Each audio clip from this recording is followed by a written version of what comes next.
d'abord au Parc Jarry, sur l'avenue Gary Carter, pour la Chapelle Ardente, en hommage à notre ami Roger Brulotte, Kevin Crane Desmarais de TVA Nouvelles.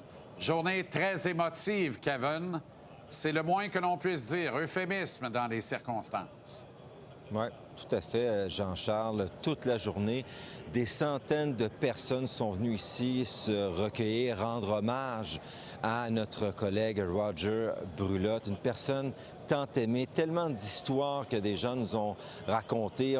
Tu sais, Roger était chroniqueur au Journal de Montréal, ça s'appelait Partout en ville et on comprend pourquoi il était partout. Les gens avaient tellement d'anecdotes à nous raconter. Lorsqu'on arrive sur place, bien, on voit sur des écrans, oui, des photos de Roger tout au long de sa carrière, mais aussi le dernier match des Expos à la télévision, où est-ce qu'on entend Denis Casavant, Claude Mayotte et même Roger Brulotte. Ça fait drôle d'entendre sa voix et l'entendre dire « bonsoir ».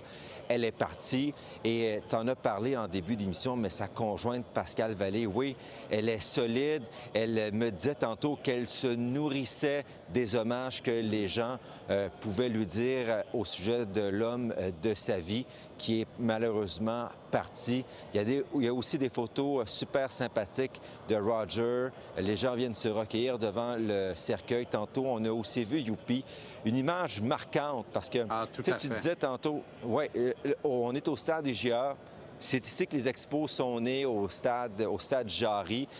Roger Brulotte, à ce moment-là, était un bénévole. Il a monté les échelons. C'était un vrai passionné. Mais il a aussi fait partie de la création de Youpi. Et de voir Youpi se recueillir devant le cercueil, devant les téléviseurs, c'était vraiment poignant. Voici maintenant quelques témoignages d'amis de Roger. Tu vas le voir, Jean-Charles, c'était chargé en émotions. Je m'y attendais que ça soit émotif comme ça, là, mais là, la réalité nous frappe en plein visage. Là. J'ai de la difficulté à prendre le dessus depuis la mort de mon chum. C'est 64 ans là, qu'on est ensemble là, partout. C'est sûr que d'être ici aujourd'hui, l'émotion est forte. Là. Tu veux dire, de voir tous les gens qui participent, de la manière qu'ils nous ont reçus. Je suis certain que notre chum, il doit être bien heureux de ça. On peut se rappeler qu'il y a de bons souvenirs parce qu'on a des souvenirs en masse de Roger Brulotte. En honneur de Roger, puis il doit être en haut, puis il doit dire « Merci, Frenchie », mais moi, je dis « Frenchie, Roger, pour tout ce que tu as fait pour le baseball, tout ce que tu as fait pour nos jeunes dans la province de Québec. » Roger, je l'appelais pour n'importe quelle raison. Il me répondait tout le temps. Il était toujours disponible. Il a toujours aidé la famille, mes enfants, si on avait besoin de quelque chose. Alors, c'était vraiment un collègue vraiment sympathique. Pour moi, ça me touche tellement et de voir qu'il a rendu tellement de gens heureux et des beaux souvenirs. Chacun a une anecdote, chacun a son histoire. Et Roger a fait partie de plusieurs personnes et toutes ces histoires-là me sont racontées. Donc, ça me touche énormément. On a vu plusieurs ministres, également le premier ministre sortant du Québec, François Legault, encore pour quelques heures à peine.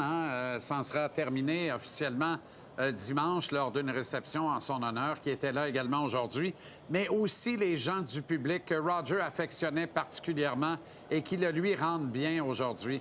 Et d'offrir cette accessibilité-là, j'ai envie de dire au vrai monde, les gens qui ont tant aimé Roger et qui leur a si bien rendu, c'est formidable. Alors, ça se poursuit au Parc Jarry ou au stade IGA pour les plus jeunes à l'écoute jusqu'à 19h ce soir. Kevin Crane Desmarais de TVA Nouvelles, merci infiniment. Excellent travail aujourd'hui et à une prochaine, Kevin. À bientôt.